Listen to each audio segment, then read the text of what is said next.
Mari kita lanjutkan saja ceritanya. Jangan lupa untuk bantu like. Terima kasih Tuan dan Nona. Gas. Bab 861-864 dihadapkan pada pertanyaan itu. Ibu Yeya tiba-tiba menangis, berjongkok di tanah, dan berkata dengan sedih, "Kamu bertanya padaku apa yang terjadi. Bukankah itu untukmu? Bukannya kamu tidak tahu apa ya? Sudah seperti tahun-tahun ini. Aku tidak bisa melihatmu tinggal di samping tempat tidur Yair selama sisa hidupku kan?" Yesid membeku di tempat. Li Fugui tertawa dan berkata, "Paman, kamu seharusnya bahagia memiliki seorang putra di usia tua ini. Menurutku tidak mudah bagi bibiku untuk membuatmu merasa lebih baik, jadi jangan salahkan dia dalam masalah ini." Yesid mengerutkan kening sedikit. Dia menyentuh bagian belakang kepalanya dan bertanya ragu-ragu, "Tetapi apakah kamu belum menjalani operasi sejak kecelakaan Yeya?" Li Fugui tersenyum sepenuh hati, menatap Yesid dan berkata, "Paman, dengan teknologi medis saat ini yang begitu maju, siapa yang bisa bilang setelah operasi, kamu pasti tidak bisa punya anak?" Ibu Yeya juga tersipu saat ini, menyeka air mata dan berkata, "Setelah kecelakaan Yair, saya melihat kamu seperti ini. Saya pergi ke rumah sakit untuk operasi perbaikan setengah tahun yang lalu. Saya tidak menyangka bahwa saya akan benar-benar hamil kali ini." Yesid juga menangis. Dia tahu di dalam hatinya bahwa sejak kecelakaan Yair, jika istrinya tidak menjalankannya, keluarga tersebut pasti sudah lama menghilang dari keluarga Ye. Nah, demi membuatnya merasa lebih baik, istrinya kini mampu melakukan hal seperti itu. Bagaimana mungkin dia tidak tersentuh oleh cinta yang kuat ini? Melihat penampilan istrinya yang menangis, Yesid mengulurkan tangannya dan memeluk istrinya erat-erat. Li Fugui tersenyum dan berkata, "Paman, apakah kamu ingin aku keluar sekarang?" Yesid tersipu dan berkata sambil tersenyum, "Aku membuatmu tertawa, adikku, tapi kamu benar-benar hebat. Ngomong-ngomong, aku hanya dengar kamu bilang kamu akan punya bayi. Kamu baru saja hamil. Bagaimana kamu tahu itu putramu?" Li Fugui sekali lagi menggunakan pernyataan yang sama yang dia ucapkan untuk menggertak orang di sekolah. Tampak penuh kemenangan, dia berkata, "Setiap orang yang mengenal saya dengan baik tahu bahwa nenek moyang saya merawat janda permaisuri. Tetapi segala jenis penyakit ginekologi tidak menjadi masalah bagi keluarga kami. Apalagi melaluinya, kami telah memeriksa denyut nadi untuk menganalisis anak laki-laki atau perempuan." Ibu Yeya juga bertanya dengan rasa ingin tahu saat ini, "Tetapi kamu tidak memeriksa denyut nadiku sekarang?" Li Fugui berkata sambil tersenyum, "Apakah kamu lupa bahwa kita baru saja berjabat tangan?" Ibu Yeya tiba-tiba menyadari. Beberapa detik kemudian, dia dengan bersemangat berkata kepada Yesid, "Sid, kamu telah menemukan orang yang tepat kali ini. Setelah bertahun-tahun, apalagi fakta bahwa kamu telah menghabiskan begitu banyak uang dengan sia-sia, putri kami tidak akan tahu apa yang terjadi padanya, berapa banyak dosanya. Sekarang lebih baik, dengan dokter ajaib kecil ini di sini, saya pikir penyakit putri kami pasti akan disembuhkan." Setelah mengatakan itu, Ibu Yeya menyeka air matanya dan tersenyum pada Li Fugui. "Sedikit dokter ajaib, Anda bisa memberitahu saya, jangan terlalu banyak berpikir. Bukankah ada dokter ajaib di Kabupaten Qinglong yang sangat berkuasa beberapa waktu lalu? Awalnya kami berencana untuk mencarinya, tetapi kemudian dia mengalami konflik dengan anak tertua kami. Nak, aduh, jika aku tahu kamu begitu kuat, aku datang langsung kepadamu." Li Fugui berjalan menuju pintu dan dengan santai tersenyum dan berkata, "Aku di sini kan?" Ibu Yeya dengan hangat menyapa Li Fugui keluar, lalu buru-buru mengatur agar para pelayan membuat teh, menuangkan air dan menyiapkan makan malam. Melihat ini, Li Fugui tersenyum dan berkata kepadanya, "Tidak perlu menyiapkan makan malam, perawatan saya di sini hanya memakan waktu 2 jam. Saya harus pergi ke sekolah dalam 2 jam. Selain itu, Paman mungkin ada yang harus dilakukan di sore hari. Kami sangat sibuk, Jadi kami tidak akan makan malam bersama untuk saat ini. Setelah selesai, kami akan meluangkan waktu untuk makan enak, Ye. Sid tahu betapa kuatnya Li Fugui. Selain itu, meskipun dia dan Li Fugui tidak memiliki hubungan yang lama, melalui periode waktu yang singkat ini, melalui interaksi mereka dengan Li Fugui, dia juga secara kasar memahami kepribadian Li Fugui. Sekarang mereka membicarakan hal ini. Jika saya memaksa pihak lain untuk tinggal untuk makan malam, sepertinya mereka memiliki banyak hal yang harus dilakukan. Selain itu, perkataan Li Fugui masuk akal. Kali ini dia mendengarkan perkataan bos dan memimpin orang untuk membunuh Li Fugui. Sekarang masalahnya belum berhasil. Dia pasti akan pergi ke rumah bos pada sore hari untuk menjelaskan masalah tersebut dengan jelas. Sayang, dengarkan saja adik laki-laki ini kali ini. Kita punya banyak waktu untuk makan. Mari kita bicarakan nanti. Ngomong-ngomong, kamu pergi dan bersiap-siap. Aku akan menemani adik laki-laki itu ke atas dulu. Ibu Yeya mengangguk buru-buru dan setuju. Bersiaplah, dia secara alami tahu apa yang harus dipersiapkan. Li Fugui meminta Wan Ying untuk membawa barang-barangnya ke atas bersamanya. Buka pintunya. Yeya sedang berbaring di tempat tidur.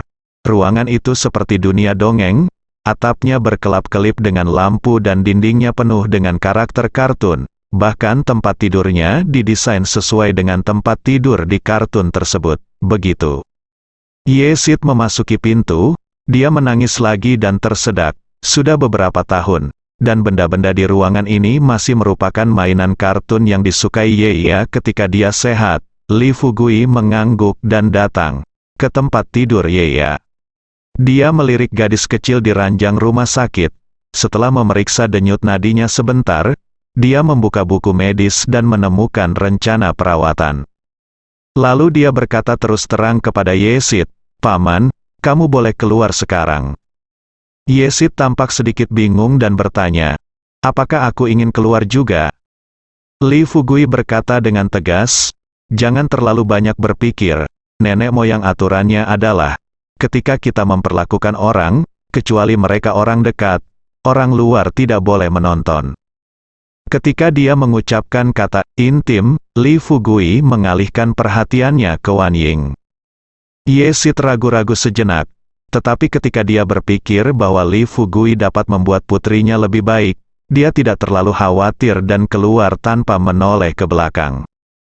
Setelah Ye Sid meninggalkan rumah, Li Fugui berkata terus terang kepada Wan Ying, "Tidak peduli apa yang terjadi nanti, jangan bicara. Juga, jika aku butuh sesuatu, tolong beri aku sesuatu." Wan Ying merasa sedikit khawatir. Dia berkata dengan gelisah, "Fugui, ini adalah gadis kecil yang telah lumpuh selama bertahun-tahun. Bisakah kamu melakukannya?" Li Fugui berkata dengan senyum percaya diri, "Apa yang salah dengan ini? Penyakit ini mudah diobati?" "Tidak, saya yakin Anda hanya menonton. Dalam waktu kurang dari 1,5 jam, saya akan bisa membuatnya berbicara.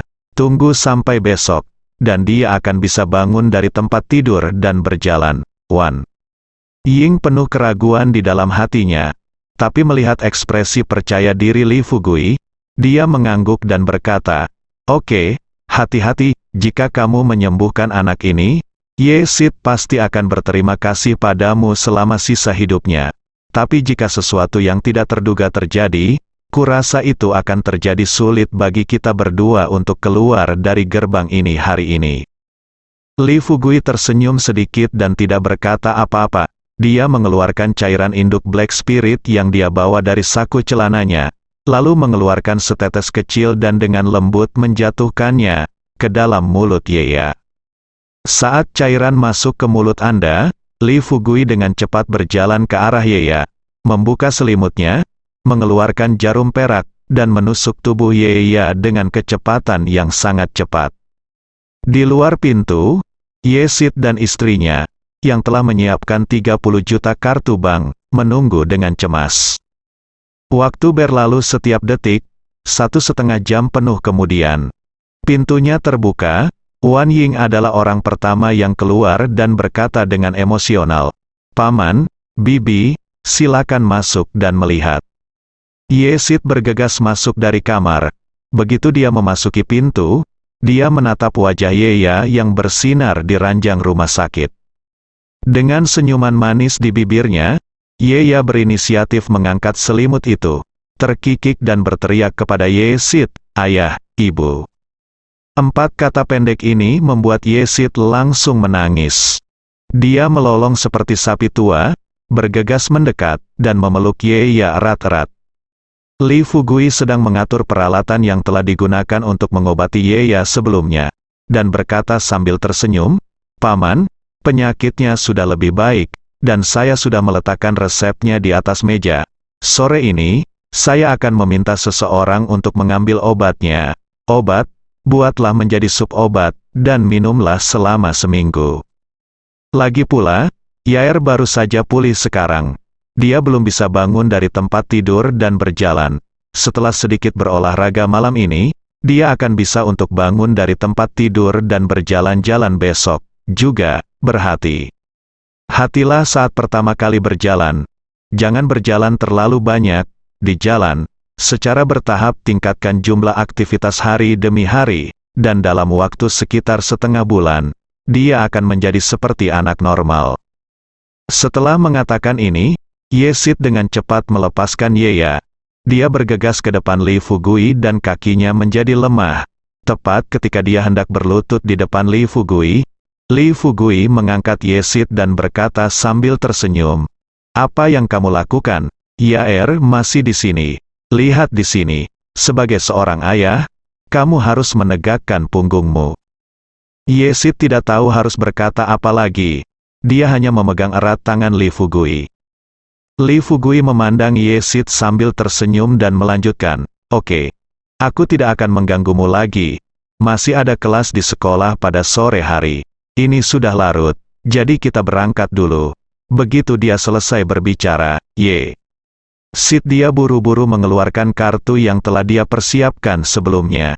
Sambil menyerahkannya kepada Li Fugui, Yesid berkata dengan tulus, "Adik, karena itu masalahnya, aku tidak akan mengatakan omong kosong lagi. Aku dapat melihat bahwa kamu adalah orang yang nyata, dan aku tidak akan melakukan hal-hal yang menipu itu. Ada 30 juta di kartu ini. Kata sandinya adalah beberapa digit terakhir dari kartu bank. Anda harus mengambilnya. Jika Anda menolak, saya tidak akan pernah mengenali Anda sebagai saudara saya dalam hidup ini." Li Fugui tahu berapa banyak uang Yesid punya. 30 juta hanyalah gerimis bagi Yesid. Karena itu, setelah pihak lain mengatakan ini, dia tidak sopan. Dia mengambil kartu itu dan berkata sambil tersenyum, "Saya punya uang. Jika saya tidak menerimanya hari ini, saya mungkin tidak akan bisa menghadiri kelas sore ini." Yesid buru-buru mengangguk dan berkata sambil tersenyum, "Hahaha. Oke, aku akan merasa lebih nyaman jika kamu menerimanya." Dengan itu, Yesid hendak mengirim Li Fugui dan Wan Ying keluar. Li Fugui mendorong Yesid dengan lembut dan berkata sambil tersenyum, "Apa yang kamu lakukan? Apakah kamu masih khawatir aku akan tersesat di halaman rumahmu? Putrimu baru saja bangun. Pergi dan tinggallah bersama putrimu. Sore hari, kamu akankah jika ada yang harus kamu lakukan? Ingatlah, jika kamu menemui kesulitan, hubungi aku sesegera mungkin." Yesid dengan cepat setuju dan berkata dengan senyum di wajahnya, "Oke, adik, kamu sangat menyegarkan. Kalau begitu aku tidak ingin melakukan apapun. Saya mengatakannya, itu semua ada di hati saya." Setelah beberapa saat, Li Fugui dan Wan Ying datang ke pintu. Begitu dia keluar dari gerbang, Wan Ying hanya bisa menghela nafas. "Fugui, kamu benar-benar membuatku terkesan. Ini salahmu karena kamu berani menyinggung Gao Pengjun di hari pertama kamu datang ke sekolah. Aku tidak melakukannya berharap kamu begitu tertutup."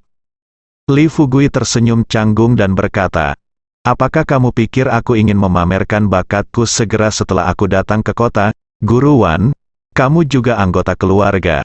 Meskipun keluarga Wanmu berbeda dengan keluarga Ye, ada beberapa hal tentang keluarga. Kamu juga mengerti. Sekali terlibat, tidak mudah untuk keluar.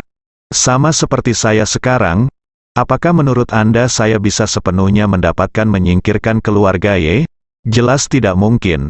Tapi jika kita terus berkencan, jika kita tidak hati-hati, bahkan jika kita mengambil langkah yang salah, kita akan mempertaruhkan nyawa kita. Senyum di wajah Wan Ying tiba-tiba berhenti. Sebagai anak dari keluarga Wan, meskipun Wan Ying tidak tahu banyak tentang keluarga Ye, dia masih mengetahui beberapa cerita mendalam tentang keluarga sebesar itu. Apa yang baru saja dikatakan Li Fugui tidaklah berlebihan.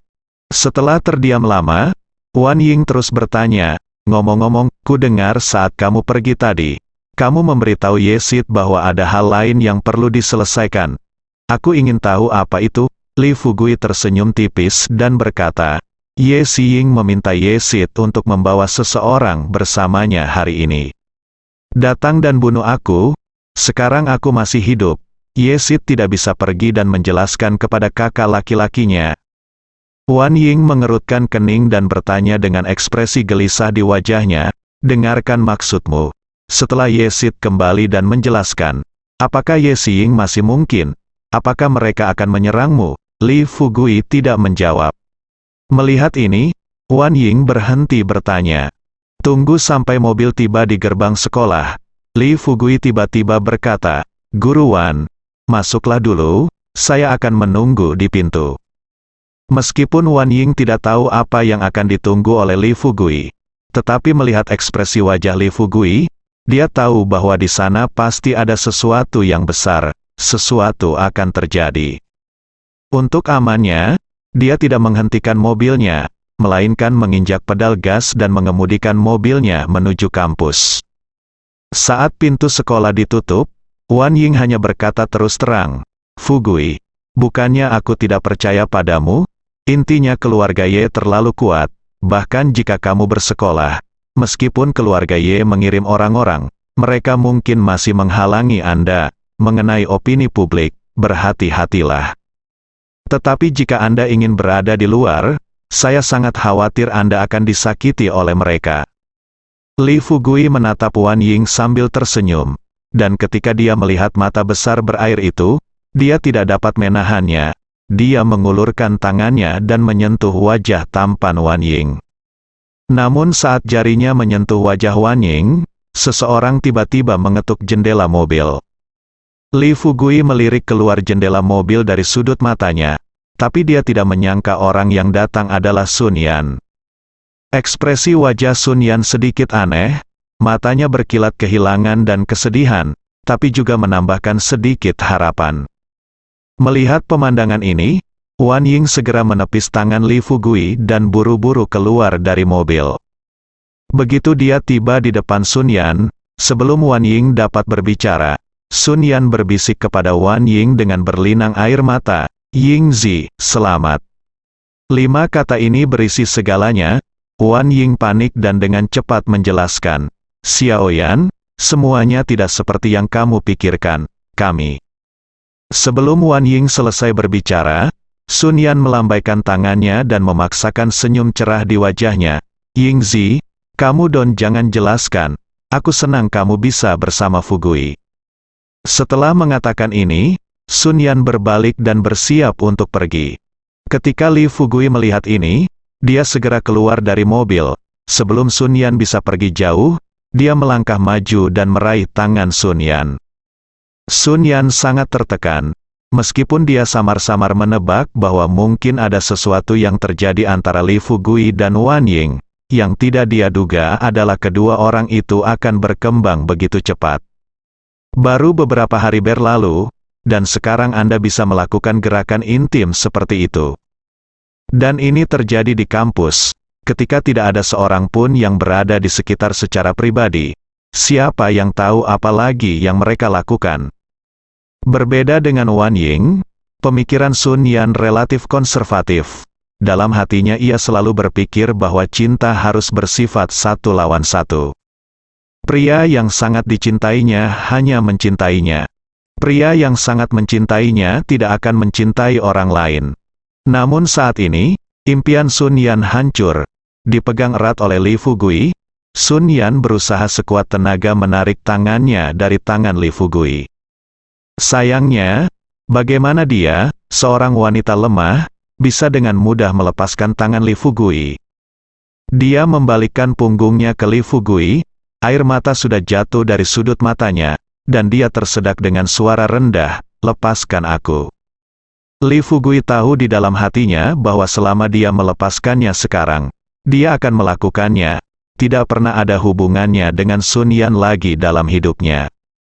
Meski hubungan mereka berumur pendek, Li Fugui sudah meninggalkan tempat untuk Sun Yan di hatinya.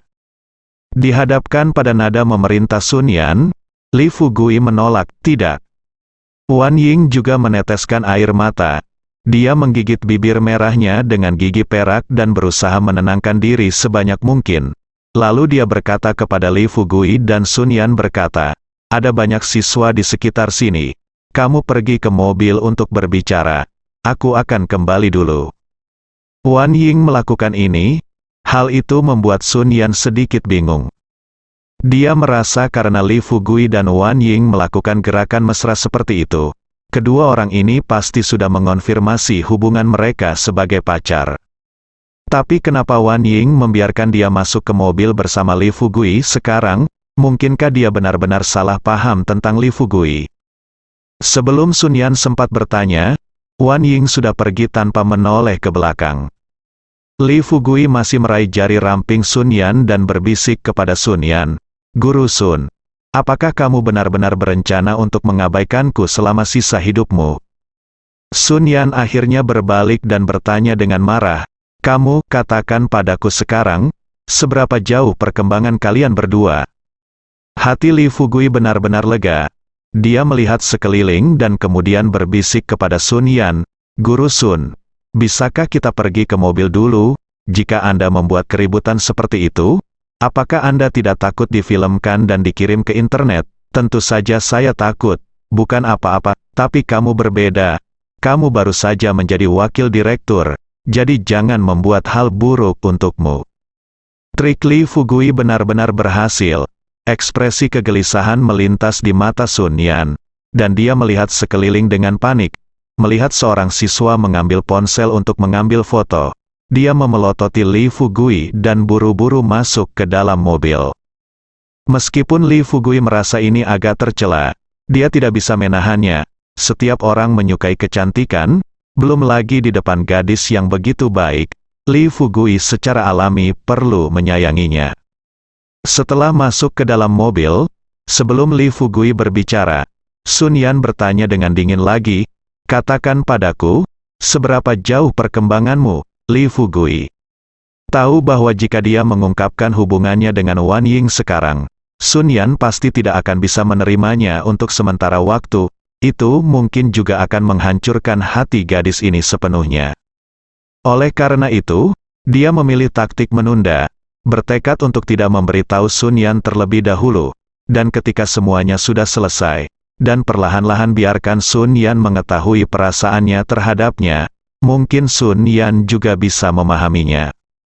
Berpikir seperti ini, Li Fugui mengulurkan tangannya dan meraih tangan Giok Sun Yan lagi.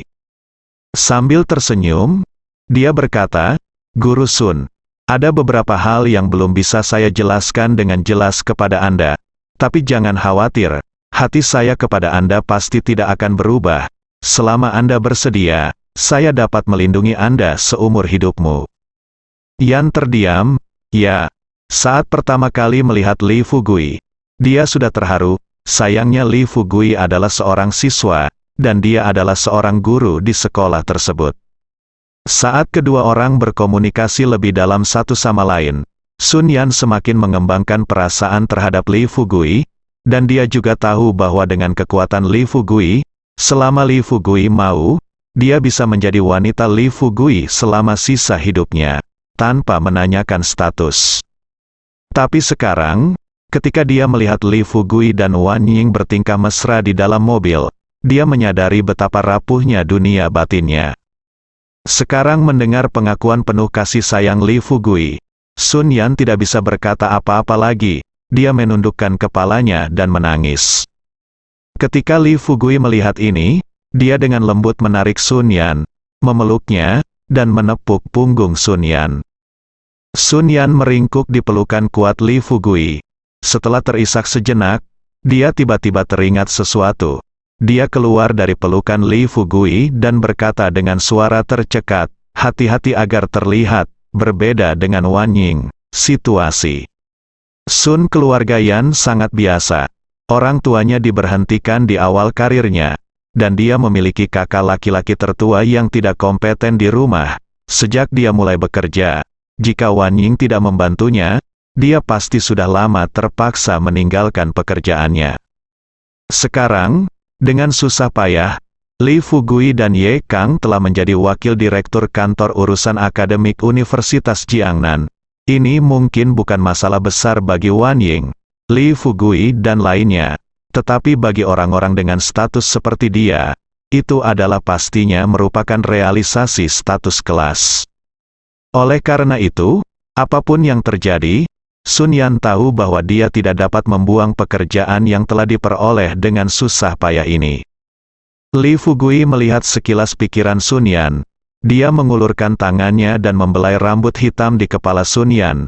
Dia tersenyum dan berkata, "Apa yang kamu takutkan? Aku akan melindungimu sekarang. Bahkan jika kamu kehilangan pekerjaan ini di sekolah, aku akan menjamin bahwa kamu tidak akan khawatir tentang makanan dan pakaian selama sisa hidupmu." Sun Yan menyeka air mata dari sudut matanya dan berkata dengan marah, "Tidak ada salahnya berdiri dan berbicara. Apakah kamu pikir kamu adalah Li Fugui?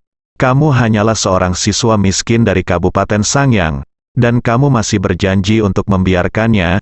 Saya tidak akan khawatir tentang makanan dan pakaian selama sisa hidup saya. Jaminan apa yang Anda miliki?" Begitu dia selesai berbicara, sebelum Li Fugui dapat menjawab, ponsel Sun Yan tiba-tiba berdering. Setelah menjawab telepon, aku tidak menyangka akan terdengar suara laki-laki asing di ujung telepon. Pria itu berbicara dengan nada yang sangat arogan dan mengumpat dengan keras, "Pelacur bau, jika kamu ingin menyelamatkan nyawa saudaramu, bawalah 100 orang sekarang, kembali ke sini." Saat pria itu berbicara, tangisan orang tua Sun Yan juga ikut campur. Wajah Sun Yan tiba-tiba berubah, dan dia dengan cepat menyesuaikan diri dari hal yang menyedihkan tadi, dan bertanya dengan tergesa-gesa, "Siapa kamu?" Pria itu mendengus dingin, dan mengumpat dengan santai, "Siapa yang kamu pedulikan padaku? Kembalilah sekarang, aku di sini sekarang rumahmu." Sebelum Sun Yan dapat berbicara, Li Fugui sudah menyalakan mobil, berbalik, dan melaju ke arah luar sekolah. Pada saat yang sama, dia berkata kepada Sun Yan, "Katakan padaku di mana milikmu kehidupan keluarga." Sun Yan tertegun. Saat ini, pihak lain sudah menutup telepon. Dia memandang Li Fugui dengan ekspresi gelisah di wajahnya, dan hendak berbicara ketika Li Fugui bertanya lagi, "Ada apa? Apakah kamu masih khawatir jika aku tahu di mana keluargamu tinggal? Aku akan pergi ke rumahmu dan memanjat melalui jendela di tengah malam." Sun Yan sangat yakin dengan orang ini. Dia masih muda dan tidak tahu bagaimana cara berbicara. Berpikir bahwa situasi saat ini di rumah tidak diketahui, dan orang tuanya menangis di ujung telepon, Sun Yan hanya bisa memberitahu alamat rumahnya terlebih dahulu, dan kemudian bertanya, "Fugui, apakah kamu tahu tempat ini, di sana di kota tua?" Li Fugui tersenyum dan berkata, "Saya pernah ke kota Jiangnan sebelumnya, dan medan di sini ada di hati saya." Sun Yan mengangguk, dan melihat mobil melaju kencang di jalan. Dia tidak bisa membantu tetapi menasihati, "Fugui, setelah lewat jangan naik ke sana. Jika tebakanmu benar, orang-orang ini pasti gangster di masyarakat, dan mereka datang ke rumahku untuk menimbulkan masalah." Li Fugui berkata dengan santai, "Tidak apa-apa, kita lihat saja apa yang terjadi." Harga mobil itu setengahnya. Setelah 1 jam, kami tiba di depan sebuah bangunan tempat tinggal kuno di kota tua.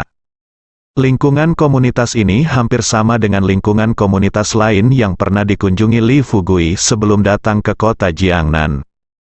Singkatnya, ini berantakan.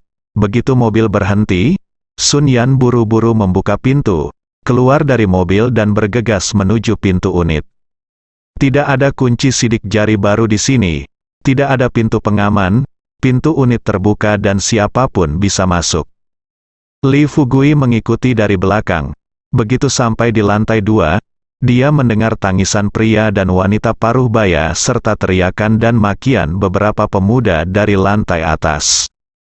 Sun Yan tidak berhenti sama sekali dan bergegas ke lantai 7 dalam satu tarikan napas. Begitu dia sampai di depan pintu rumahnya, dia mendengar seorang pria di kamar itu tersenyum dan berkata, "Saudaraku, kamu tidak berbohong padaku kali ini. Hehe, dia memang cantik, Sun Yan." Marah terengah-engah. Sebelum dia dapat berbicara, Li Fugui mendukungnya. Memandangi sekelompok kura-kura kecil di ruangan itu dengan setengah tersenyum dan berkata sambil tersenyum, "Katakan padaku, untuk apa kamu di sini, pria?" Itu yang memimpin memiliki kepala gemuk dan telinga besar, ada bekas luka di wajahnya, dan dia tampak galak. Namun bagi Li Fugui, makanan seperti ini tidak ada bedanya dengan lobak kepala babi. Pria itu memandang Li Fugui dari atas ke bawah dan berkata sambil mencibir, "Hei, kamu membawa pramuka. Menarik, menarik sekali. Saudaraku, mengapa kamu masih berdiri di sana? Biarkan wanita muda ini masuk secepatnya." Pria itu. Kata-kata itu jatuh begitu saja. 4 pemuda bergegas mendekat. Li Fugui tiba-tiba membuang senyuman di wajahnya, tatapan mematikan muncul di matanya. Menatap keempat pria itu dan berkata, "Kita bisa masuk sendiri." Keempat pemuda itu membeku di tempat. Li Fugui membantu Sun Yan masuk. Ruangannya sangat kecil, hanya dengan 1 kamar tidur dan 2 ruang tamu, dan luasnya tidak boleh melebihi 60 meter persegi. Di ruang tamu yang ramai, selain 4 pemuda yang dibawa oleh laki-laki tersebut, juga terdapat sepasang suami istri paruh baya dan seorang pemuda kurus yang tampak berusia sekitar 30 tahun. Li Fugui membantu Sun Yan ke sisi pasangan paruh baya itu, dan kemudian berbisik kepada Sun Yan, "Guru Sun, bawa paman dan bibimu ke kamar tidur dulu, dan serahkan tempat ini padaku." Sun Yan memandang Li Fugui dengan tatapan khawatir. Buru-buru berkata, "Fugui, tolong jangan terlibat dalam masalah ini, biarkan aku." Li Fugui menyela Sun Yan, menatap mata Sun Yan dan berkata, "Ada apa? Bukankah kamu masih percaya padaku?" Sun Yan tertegun, memikirkan apa yang telah dilakukan Li Fugui baru-baru ini, dia memilih kepercayaan. Kedua, apa yang bisa dia lakukan jika dia tidak mempercayai Li Fugui sekarang? Jangankan 1 juta, dia bahkan tidak bisa mendapatkan 100.000 yuan sekarang. Namun saat Sun Yan hendak membantu lelaki tua itu masuk, pemuda yang tergeletak di tanah tiba-tiba berdiri dan berkata dengan lantang kepada Sun Yan, "Sun Yan, apakah kamu adikku lagi? Biar ku beritahu, jika kamu bisa jangan biarkan gagak jika kakak tertua puas, aku tidak akan mengenalimu sebagai adikku." Orang yang berbicara kebetulan adalah kakak tertua Sun Yan, Sun Hu. Ketika Li Fugui mendengar ini, paru-parunya hampir meledak karena marah. Apakah ini orang yang seharusnya menjadi kakak laki-laki tertua? Adapun yang disebut saudara gagak yang berdiri di tengah kerumunan, Sun Hu berkata dengan senyum bangga setelah Sun Hu selesai berbicara, "Lihat, kami bersaudara masih mengetahui kejadian terkini. Hei, Xiao Yanzi, malam ini kenakan pakaian berwarna-warni. Dan bersenang-senanglah dengan saudaraku. Ketika saatnya tiba, 1 juta hutang saudaramu padaku akan dihapuskan sekaligus. Bagaimana menurutmu, Sun Yan?" Menangis, matanya dipenuhi kebencian yang tak ada habisnya. Menatap pembicaraan itu gagak dan Sun Hu duduk di tanah. Adapun orang tua Sun Yan, tidak ada yang bisa mereka lakukan selain menangis. Li Fugui menarik napas dalam-dalam, untuk mencegah Sun Yan dan orang tuanya melihat adegan berdarah berikutnya. Dia sekali lagi berkata kepada Sun Yan dengan nada memerintah, "Guru Sun, dengarkan aku dan bawa orang tua itu masuk dulu." Sun Yan mengangguk dan berkata dengan berlinang air mata, "Kalau begitu berhati-hatilah." Li Fugui tersenyum tipis. Begitu Sun Yan berjalan menuju kamar tidur, burung gagak itu berteriak dengan marah, "Berhenti!" Li Fugui berdiri di depan burung gagak itu dan memandangnya dari atas ke bawah. Setelah Sun Yan memasuki pintu, dia berkata sambil tersenyum, "Berapa banyak menurutmu dia berhutang uang padamu?" Krau-krau berkata dengan wajah bangga, 1 juta? Ada apa? Apakah kamu masih punya uang untuk diberikan kepadaku?" Li Fugui memandang Sun Hu dan berjalan menuju Sun Hu selangkah demi selangkah, pergi. Setelah sampai di depan Sun Hu, dia membungkuk dan mengangkat Sun Hu tanpa berpikir panjang. Kemudian dia mengambil tindakan, meraih lengan Sun Hu, dan memberikan sedikit tenaga, hanya untuk mendengar bunyi klik yang tajam, dan lengannya patah. Setelah lengan kanannya patah, Li Fugui tetap tidak mau melepaskan Sun Hu. Ia meraih lengan kiri Sun Hu dan menggunakan trik yang sama lagi. Kedua lengannya patah, Sun Hu pingsan karena kesakitan. Li Fugui dengan mudah meninggalkannya di tanah, lalu datang ke meja, mengambil teh di atas meja, secangkir teh herbal, dan menuangkannya ke dahi Sun Hu. Sun Hu tiba-tiba membuka matanya dan menjerit seperti babi yang disembelih. Sebelum Li Fugui sempat berhenti, dia mengangkat kakinya dan menginjak kaki kiri Sun Hu. Suara tajam yang sama membuat burung gagak dan orang lain di depannya mati rasa. Mereka berdiri di sana dalam keadaan linglung, dengan pertanyaan yang sama di benak mereka. "Di mana kamu menemukan orang gila ini? Apakah orang gila seperti itu masih bisa menjadi pelajar?" Ketika Krau dalam keadaan linglung, pada saat ini, Li Fugui berhenti, menatap Sun Hu dan berkata dengan dingin, "Jalang, apakah hanya kamu yang pantas diperlakukan sebagai kakak tertua oleh Guru Sun? Ingat, lengan dan kaki yang patah tadi semuanya diberikan kepada Sun olehmu. Guru di sini untuk meminta maaf." Setelah mengatakan ini, Li Fugui melihat ke arah Krau lagi dan menanyakan pertanyaan yang sama seperti sebelumnya. "Ngomong-ngomong, menurutmu berapa banyak dia berhutang padamu?" Krau bingung. Meskipun dia sudah ada selama bertahun-tahun, ini adalah pertama kalinya dia bertemu dengan pria yang begitu kejam dan bengis. Setelah menyeka butiran keringat di dahinya, Krau mengumpulkan keberaniannya dan berkata kepada Li Fugui, 1 juta. Li Fugui mengangkat kakinya dan menghancurkan satu-satunya kaki Sun Hu yang tersisa. Dia bertanya lagi pada burung gagak, 1 juta? Kan? Gagak panik, wajahnya menjadi pucat, dia memandang Li Fugui dan berbisik, "Adik, seperti ini, menurutku kamu bisa memberi kami 100.000 saja." Bersambung.